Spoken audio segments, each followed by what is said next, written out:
Bonjour, mon nom est Han Lei, maître de thé japonais certifié et ambassadeur de thé japonais. Donc aujourd'hui, je vous présente l'atelier de comment bien infuser les thés japonais. Mais avant d'aller vers ce sujet-là, il faut d'abord couvrir légèrement comment bien les boire, dans le sens quel type de tasse on va utiliser pour boire le thé japonais. Alors tout d'abord, ici, vous avez quelques formes de tasses typiquement japonaises. Malgré le fait que les tasses ont différentes grandeurs et différentes formes, en fait, ça n'a pas tellement d'importance dans le sens que lorsqu'on sert le thé, on n'est pas supposé de remplir la tasse au complet. Ce qui veut dire que même si on a une petite tasse, lorsqu'on le consomme d'une manière un petit peu plus cérémoniale, traditionnelle, c'est assez pour déguster le thé et non s'hydrater avec le thé. Puis si on a une tasse qui est plus élancée, plus grande, à ce moment-là, c'est le même principe. On met un quart, un tiers ou à la limite la moitié de la tasse. Alors, toutes ces tasses-là sont très traditionnelles, sont très belles, mais dans la réalité, je trouve que ce n'est pas nécessairement les tasses les plus appropriées pour l'appréciation au niveau de la consommation du thé. Pour moi, puis si on regarde un petit peu dans la philosophie de la consommation du thé à la manière plus chinoise, taïwanaise, et ainsi de suite, qui est soi-disant l'ancêtre du domaine du thé, les gens souvent ont tendance à préférer des tasses qui sont plus claires, comme des tasses blanches ou des tasses en verre. Pourquoi? C'est parce que ces tasses-là vont nous permettre de mieux apprécier la liqueur, le thé en soi et non la tasse qui est très jolie mais qui est souvent considérée comme une forme de distraction. Au lieu de se concentrer sur la liqueur du thé, là on se retrouve à admirer la tasse. C'est bien, c'est très important aussi d'apprécier le moment et d'apprécier l'art. Mais moi, en tant que puriste, je préfère boire des tasses avec des tasses qui sont plus claires, plus simples. Je vais juste vous faire une petite démonstration et vous allez comprendre un peu.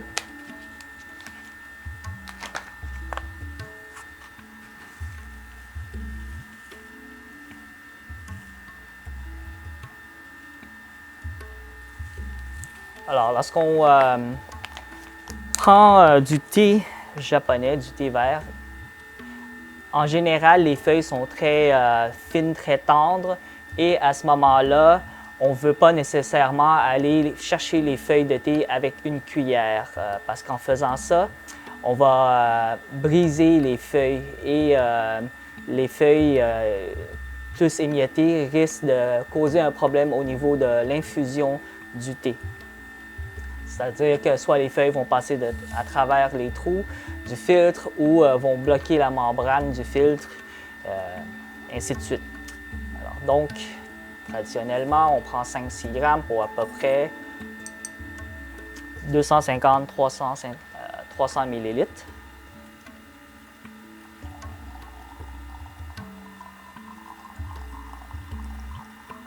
Ce que je fais là, c'est pas tout à fait traditionnel, c'est vraiment une technique que j'ai inventée, mais on reviendra sur ce sujet-là un petit peu plus tard.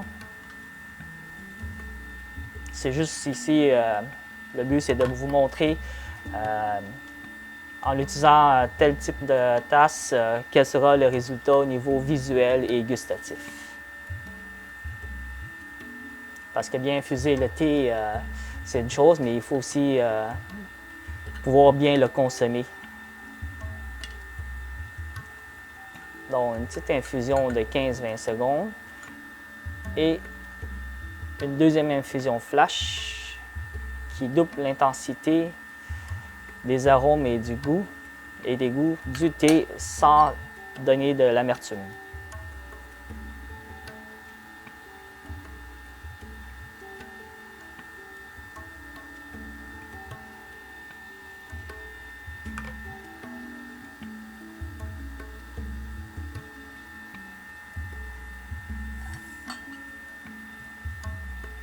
Alors, si vous regardez ici,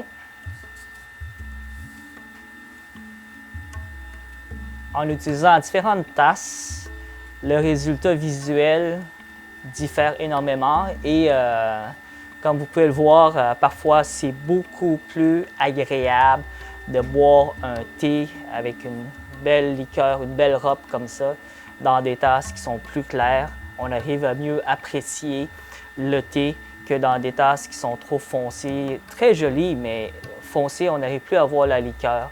Alors ça fait quelque chose qui est très brouillé, c'est pas propre, c'est pas beau esthétiquement. Donc, moi, comme je vous dis, personnellement, je préfère des tasses qui sont plus claires, plus simples. Mais au-delà de tout ça, la tasse que je préfère boire le plus avec, c'est tout simplement une coupe à vin. Parce qu'avec une coupe à vin, l'avantage, comme dans le vin, c'est qu'on peut vraiment bien renifler son parfum.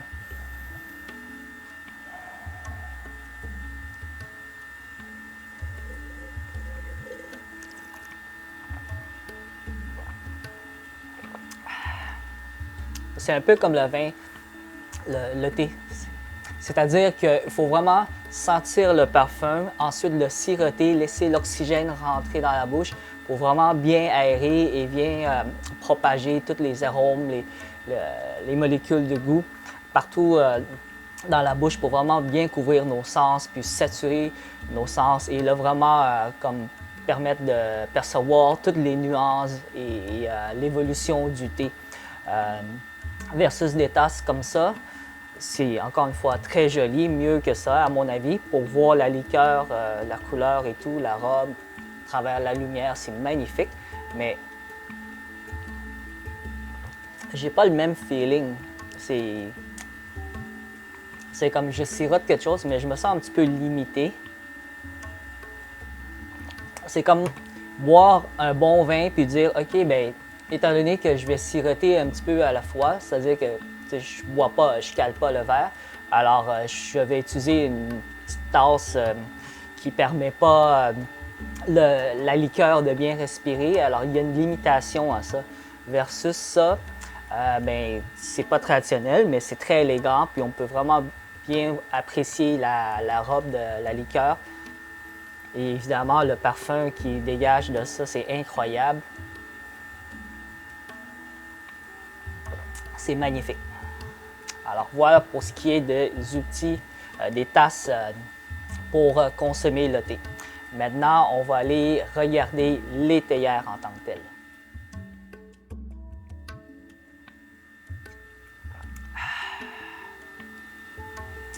Alors, on va maintenant procéder à l'analyse des différentes théières pour infuser le thé. Les outils traditionnels pour la préparation du thé japonais. Alors tout d'abord, ici, on a une grosse théière. Il faut comprendre une petite chose, c'est que il y a un terme japonais qui est le kyushu. Et kyushu, ça veut dire théière japonaise. Mais lorsqu'on utilise ce terme-là, on se réfère plus à des théières de cette forme-là que les Japonais ont adopté comme forme traditionnelle pour la préparation de leur thé. Mais dans la réalité, surtout lorsqu'on parle de Sanshado, quelque chose de plus traditionnel, plus cérémonial, on peut préparer le thé avec n'importe quel type de théière, dépendant du maître, dépendant de l'école, la philosophie de l'école et dépendant du nombre d'invités. Donc, pour une personne, 2 personnes ou pour un groupe de 6-8 personnes. Alors, c'est sûr qu'on va choisir la théière qui correspond, plutôt le format de théière qui correspond au nombre d'invités. Donc, des grosses théières comme ça qui contiennent à peu près 700-800 millilitres. Définitivement, c'est pour des gros groupes parce qu'il faut comprendre une chose, c'est que lorsqu'on parle de préparation de thé, cérémonie de thé, ainsi de suite, ou juste l'appréciation du thé, on ne parle pas de s'hydrater avec un thé. Donc, lorsque je reçois des invités et que je sers un bon thé ou un thé tout simplement par respect, c'est pas dans le but de donner une tasse d'eau pour hydrater les gens, mais plutôt pour leur donner quelque chose qui est plaisant pour bien les accueillir. Et à ce moment-là, si je prends une grosse théière comme ça, c'est pour servir beaucoup de gens. Puis encore une fois, comme je vous ai dit, on utilise des tasses un petit peu plus modestes, plus petites, pas des grosses tasses genre américaines ou quelque chose comme ça. Puis, il ne faut jamais remplir la tasse au complet. C'est même irrespectueux parce que ça veut dire que lorsqu'on touche la tasse, on va se brûler et donc c'est comme on veut juste faire souffrir nos invités et à ce moment-là, c'est pas bien. Donc une grande théière comme ça, c'est pour servir beaucoup de gens, que ce soit au niveau cérémonial ou juste pour accueillir les gens normaux, soi-disant. Même chose avec celle-ci qui est plus traditionnelle, mais en fait, elle est très traditionnelle dans le sens que dans l'ancien temps, donc dans le sens, l'origine du thé vient de la Chine et lorsque le concept du thé a été importé au Japon, dans l'ancien temps, c'est sûr que tout était naturel et à ce moment-là, les théières, au niveau du filtrage des feuilles de thé, le système de filtrage était naturel. C'est-à-dire qu'on perçait des trous juste au bord de la théière ici, de sorte que lorsqu'on infuse le thé et qu'on le transvite, on le serre, les feuilles de thé sont retenues par cette soi-disant membrane-là et que seulement l'eau peut passer à travers ces petits trous-là. C'est un système traditionnel, très authentique, mais qui a un petit peu de limite au niveau de la capacité d'usage, dans le sens que certaines feuilles de thé japonaises sont très fines et à ce moment-là, lorsqu'on va utiliser ce genre de théière-là, parfois il y a des petites miettes qui peuvent passer à travers. Pour certains, ce n'est pas un problème parce que manger une miette de feuilles de thé, c'est bon pour la santé, puis c'est pas méchant si on l'infuse bien, il n'est pas amer ou quoi que ce soit. Mais dans tous les cas, c'est comme je vous dis, le système traditionnel a une limite au niveau du type de feuillage qu'on peut préparer dedans. Voilà. Ensuite, on a ici un tetsubin, ou si vous préférez, une théière en fonte. Alors, dans l'ancien temps, ce genre d'accessoire-là était surtout utilisé pour réchauffer l'eau. Alors, lorsqu'on parle d'un réchaud à eau ou si vous préférez une bouilloire, il existait et il existe encore en fonte ou en terre cuite ou même en porcelaine, en céramique. Mais dans tous les cas, c'est que lorsque le produit a été importé dans le monde occidental, les gens se sont demandé pourquoi est-ce que ta théière n'a pas de filtre et donc comment est-ce qu'on retient les feuilles de thé. Parce qu'en fait, c'est vraiment, ça passe d'un bout à l'autre. Il n'y a rien qui retient les feuilles de thé à l'intérieur. Et c'est à ce moment-là que l'industrie a dit « OK, si vous voulez infuser du thé dans ça, pas de problème, on va vous fabriquer un filtre pour que vous puissiez infuser votre thé dans ça. C'est votre choix. Mais lorsqu'on utilise des théières en fonte comme ça, des tetsubin, un des avantages, c'est que ça va changer légèrement le goût du thé. Ça va donner un goût un petit peu plus ferreux, minéralisé, versus des matières plus, comment dire, en bref, la terre cuite, la porcelaine, c'est plus neutre au niveau du goût.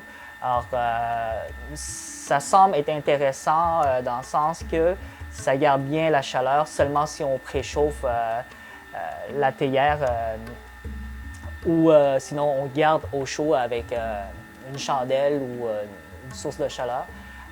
Mais au-delà de ça, il n'y a pas tellement d'avantages au niveau de l'infusion du thé et la consommation. C'est très grand, c'est lourd. Puis, si on est supposé de boire d'une manière plus traditionnelle, il y a aucun intérêt de faire autant de thé que ça, à moins d'être vraiment très nombreux.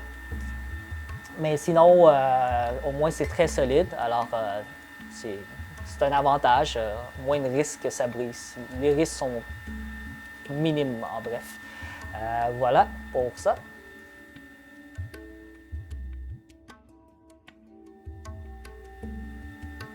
Alors maintenant, on va regarder des théières vraiment plus traditionnelles de type Kyushu, surtout le style plus moderne. Donc ça existe en porcelaine, en terre cuite, puis on a quelques variantes ici. Certaines qui sont vraiment bas de gamme, très cute par contre. On utilise une passoire, un fil comme ça. Alors, c'est amovible, ça se lave, on infuse, puis ensuite, si le thé est à notre goût, mais comment dire, mettons, je suis tout seul ou juste 2 personnes, je sers le thé, puis, il reste encore beaucoup de thé là-dedans, bien, j'égoutte ça, je mets à côté. Voilà, mes feuilles de thé sont séparées de l'eau, puis à ce moment-là, je peux prendre mon temps de boire le thé sans que le thé continue d'infuser puis devient amer. Alors, ça permet un certain contrôle au niveau de l'infusion et ça nous permet de prendre notre temps de boire le thé sans qu'il surinfuse et change de goût selon, admettons, le profil initial qu'on a introduit, qu'on a présenté. Petit désavantage avec ça, c'est que c'est fragile, ça va se briser, puis c'est pas durable. Alors, ça, c'est vraiment l'entrée de gamme. C'est bien, mais c'est pas le meilleur. Mieux que ça, on a comme ça. Donc, porcelaine encore. Porcelaine, c'est moins cher que la terre cuite. C'est souvent dessiné, peinturé, imprimé. Donc, on a quelque chose de joli, mais pas trop cher. Et donc, un petit peu mieux, on a une membrane intégrée à la paroi de la théière. Certaines théières vont avoir une membrane qui couvre complètement la théière. Aucun avantage. Le plus important, c'est vraiment de recouvrir le trou de sortie ici pour que lorsqu'on verse le thé, les feuilles sont retenues et non débordent de partout. Puis donc ça, c'est parfait pour l'économique, dans le sens qu'au niveau technologique, ça nous permet de bien contrôler l'infusion et la décantation du thé. Et donc, dans le très traditionnel, en termes de concept de Kyushu, on a en terre cuite. Et donc, dans ce cas-ci, vous pouvez bien voir que la membrane de filtre métallique acier inoxydable, elle couvre complètement la théière. Comme je vous dis, c'est pas mieux, c'est l'artiste qui a décidé de faire ça parce que de toute façon, on a juste besoin de retenir les feuilles de thé à un endroit, c'est-à-dire à la sortie ici. Et donc, c'est aussi simple que ça. Aucun avantage de choisir une matière ou l'autre. Dans les théières chinoises ou de certains pays, certaines régions, parfois on utilise certaines matières plus poreuses qui vont aller absorber le parfum, le goût du thé, l'huile essentielle du thé, tranquillement avec le temps. Là. Et à ce moment-là, ça va rehausser le goût du thé au niveau du même profil. C'est-à-dire que si on boit toujours le même type de thé, le goût va être rehaussé avec le temps. Mais si on change constamment de type de thé, genre un thé doux aujourd'hui, un thé très corsé demain, alors des théières à mémoire, c'est pas l'idéal. Puis c'est fait en grès, en terre cuite. Ceux-ci, les théières japonaises comme ça, sont faites en terre cuite aussi, mais la densité n'est pas la même. La composition de la grès n'est pas la même que des théières à mémoire. Donc, ça veut dire qu'on peut quand même les laver avec du savon. Puis, en bref, l'odeur ne reste pas imprégnée dans ça. Donc, on peut vraiment utiliser la même théière pour faire pratiquement tous les types de thé japonais, malgré que la plupart sont des thés verts avec un profil quand même similaire, mais avec des nuances très distinctes dépendant des qualités. Donc oui, c'est mieux, surtout qu'au niveau esthétique, le travail, c'est beaucoup plus élaboré.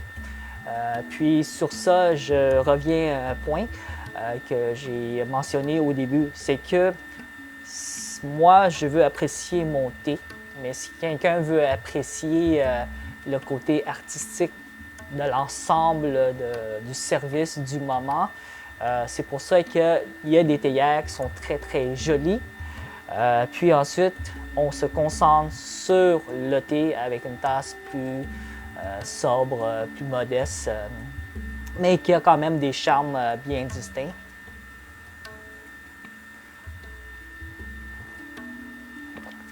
Donc, c'est juste ma façon, ma philosophie de préparer et de boire le thé. Voilà.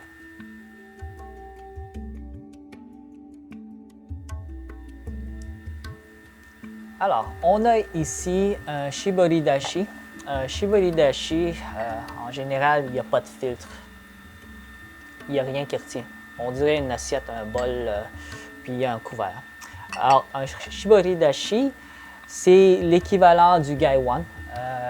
Gaiwan, c'est une sorte de théière tasse traditionnelle chinoise qui existe depuis très longtemps et dans lequel on va mettre des feuilles de thé à l'intérieur, de l'eau. Ensuite, on va juste, avec le couvert, retenir les feuilles de thé, puis laisser infuser le thé. Ensuite, on va servir. Le couvert, normalement, est assez précis. Le couvert, entre le couvert et, on va dire, le récipient, c'est assez précis de sorte que l'écart, la fente qu'il y a ici, est tellement minime qu'elle retient en général toutes les feuilles de thé. Donc, lorsqu'on sert comme ça, ça marche aussi bien que les autres théières. C'est juste que c'est plus difficile à manier et c'est plus chaud au niveau du contact ici parce qu'on n'a pas de manche ou quoi que ce soit. Donc, on va vraiment tenir le tout, puis l'eau est quasiment jusqu'au bord. Alors, on risque de se brûler un peu. Heureusement, les thés japonais, normalement, s'infusent moins chaud. Alors, ça ne doit pas être si pire que ça. Il y a quand même des limites au niveau de ce qu'on peut infuser. Comme je vous ai dit, si c'est fin, quoi que ce soit, ça ne marche pas aussi bien. Puis, en général, on va infuser des thés un petit peu moins chauds, comme des gyokuro, des thés très délicats, de sorte que, comme je vous ai dit, moins de chaleur, on risque moins de se brûler. Puis, si on ne manipule pas bien l'appareil, au moins, ça ne va pas être surinfusé dans le sens que quelques secondes de plus ou de moins pour déverser le thé. Avec la chaleur basse, la température plus basse de l'eau, les feuilles ne vont pas être surcuites, surinfusées. Alors ça, c'est les appareils, les théières traditionnelles pour infuser le thé japonais. Versus ici, j'ai inventé, comme je vous ai fait la démonstration au début, une technique beaucoup plus moderne, beaucoup plus scientifique et contrôlée pour l'infusion du thé. Et donc, on a ici deux récipients que on peut appeler ça la tasse de l'amitié si on se fie à la dénomination plus traditionnelle chinoise, ce qui est en bref un récipient dans lequel on va infuser du thé, le transvider ici pour le partager avec les invités. Et donc, on va travailler qu'avec ça en verre. Pourquoi? Parce qu'on arrive à bien voir la couleur de la liqueur et donc de contrôler l'infusion. Ainsi, toujours avec le même dosage de tout à l'heure, 5-6 grammes de feuilles de thé pour à peu près 250-300 ml. Dans ce cas-ci, c'est un thé Sincha, donc première récolte du printemps. Ce sont des feuilles de thé très délicates, très fraîches, très goûteuses et riches. Puis, donc, à 70 degrés Celsius maximum selon moi, J'infuse ça à peu près 20 secondes, 15-20 secondes. Surtout là, c'est la troisième infusion que je fais. Alors, les feuilles sont déjà bien mouillées, bien prêtes à donner, à s'infuser.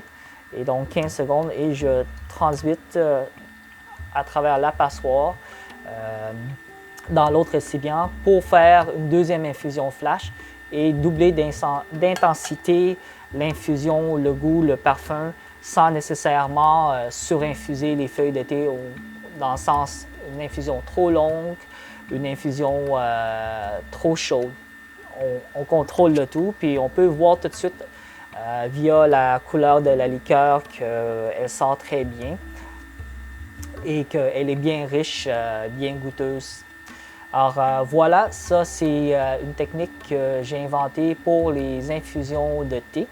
Et ce qu'il faut comprendre en termes d'importance, c'est que quel que soit l'outil qu'on utilise pour l'infusion du thé, il faut faire attention au dosage de la feuille de thé versus la quantité d'eau.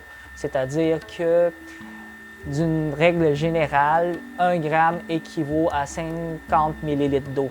Si on aime plus riche, on peut rajouter à peu près 20 % de feuilles de thé. Ce qui veut dire que dans une théière de 250 ml, je peux mettre 6 grammes. Puis, en infusant le thé avec cette quantité de feuilles de ce ratio-là, on obtient des thés très liquoreux, très riches et vraiment goûteux. On peut comparer ça avec, admettons, de l'alcool, de la liqueur, comme plus concentré, plus riche, versus, mettons, si on le fait d'une manière beaucoup plus diluée, moins concentrée, moins riche, ça s'équivaudrait à une bière, quelque chose de rafraîchissant, de facile à boire, de délicat. Mais il n'y aura pas autant de finesse et de complexité au niveau du goût. Donc, la sensation en bouche ne sera pas aussi intéressante. Puis, évidemment, comme je vous ai dit, la température de l'infusion, c'est très important. Les thés japonais, les thés verts en général, le temps d'infusion idéal varie entre, la température d'infusion idéale varie de 55 degrés à 70 degrés pour des thés de qualité, style première récolte, deuxième récolte, des thés de réserve, des thés de compétition, en bref, des bons thés. Si ce sont des thés, de troisième récolte, des thés de récolte d'automne tardive, des thés mélangés avec des grosses feuilles, à ce moment-là, on peut monter la température un peu dans le style 75-80 degrés. Vous allez donc à ce moment-là, avec la chaleur excédente, pouvoir extraire un petit peu plus de goût, mais à ce moment-là, vous allez avoir un thé qui est plus prononcé, qui frôle l'amertume. Si c'est votre genre de profil de goût, vous aimez consommer comme ça, pas de problème. Parce que une des règles dans la consommation du thé, c'est chacun ses goûts, puis certains aiment très léger et d'autres aiment beaucoup plus corsé et riche, qui frôle l'amertume. Et à ce moment-là, lorsque l'amertume disparaît en bouche, certains gens arrivent à mieux percevoir la rondeur, la nuance des notes de thé. Mais en même temps, si on dépasse une certaine limite, notre bouche, notre palais est saturé et à ce moment-là, on n'arrive plus à bien percevoir la délicatesse, les notes plus volatiles du thé. Donc, ratio, eau et feuilles de thé, température et temps d'infusion. Temps d'infusion, ça, c'est quelque chose qui est un petit peu plus, il faut faire attention à ça.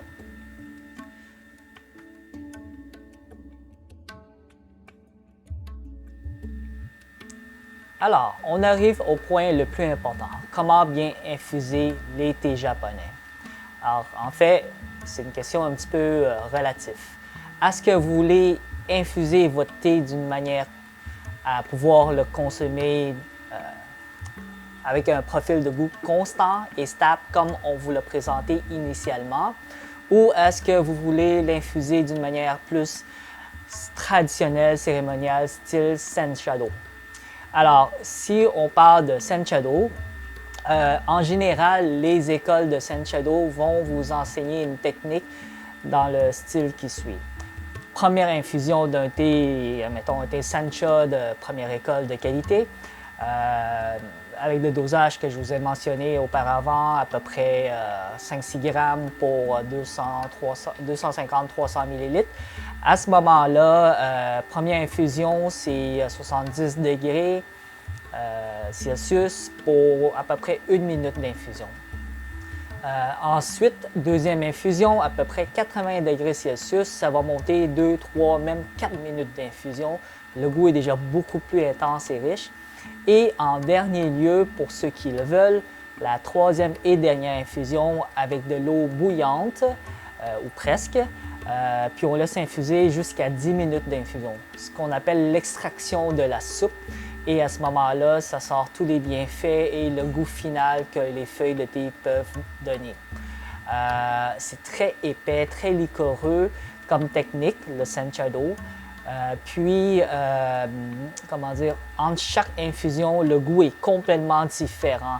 À ce moment-là, si je vous présente un thé en tant que, mettons, commerçant, puis vous dites « Ah, j'aime ce profil de thé-là, cette fraîcheur-là, cette délicatesse-là », mais lorsque vous le faites de la manière Sand Shadow, le goût change d'une infusion à l'autre. Et à ce moment-là, peut-être que vous n'allez vraiment pas aimer les autres infusions et vous allez dire que ce thé n'est pas si bon finalement. Ou sinon, vous pouvez le faire d'une autre manière qui vous permet d'obtenir un goût qui est beaucoup plus délicat, frais et qui permet plus de nuances pour que les arômes puissent mieux sortir. On voit mieux les évolutions des saveurs, des parfums du thé. Puis cette technique-là se rapproche plus au Konfucha, la cérémonie du thé chinois. Parce qu'en bref, même les Japonais, les grands maîtres de Sand Shadow vont vous dire que le Sand Shadow en tant que tel, c'est une évolution, une technique évolutive en constante évolution basée sur le Konfucha. Puis, en bref, le Konfucha va vous dire on va infuser à une température constante et d'une manière plus légère le thé jusqu'à temps qu'il donne presque plus de goût. Et à ce moment-là, on peut finalement infuser une dernière fois, beaucoup plus chaud, plus long, pour extraire la soupe, le résiduel des bienfaits et du goût du thé. Cette dernière infusion-là, dans tous les cas, que ce soit le Konfucha ou le Sand Shadow, va donner quelque chose qui goûte complètement différent de ce que le profil de goût du thé est supposé de vous donner lors des premières infusions. Et donc, si on parle de goût constant, à ce moment-là, on va, comme je vous dis, infuser, mettons, un Sancha comme ça à 70 degrés Celsius, mais entre 20 à 30 secondes de temps d'infusion, ce qui va vous donner une liqueur qui est vraiment très frais, très délicat, mais un bon thé va être très riche, très goûteux, très épais. Et à ce moment-là, chaque gorgée est liquoreux. Pas besoin de surinfuser au point où il y a une amertume qui sort. En fait, il n'y a aucune amertume qui sort de cette manière-là. Puis vous allez obtenir une liqueur incroyable, rafraîchissant et constant et, comment dire, bien fidèle au profil que, mettons, je vous présente lorsque vous venez me voir. Et il va être aussi fidèle à la description des goûts et des parfums que je vous donne. Donc ça, c'est une façon qui est beaucoup plus intéressante selon moi pour boire le thé. C'est vraiment très, très stable au goût, puis on ne se lasse pas de boire de cette manière-là.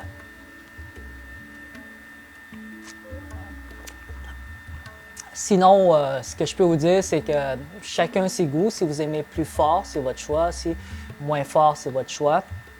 Ce qui est important, c'est votre appréciation personnelle. Mais les différentes techniques d'infusion vont vous donner vraiment des profils de goût et une expérience complètement différente, basée sur le facteur de ratio, chaleur et temps d'infusion. Alors, sur ce, merci de m'avoir écouté. Vous pouvez nous suivre sur Facebook, Instagram ou sur notre post de YouTube. On a toutes sortes de vidéos si vous voulez en apprendre plus sur le thé.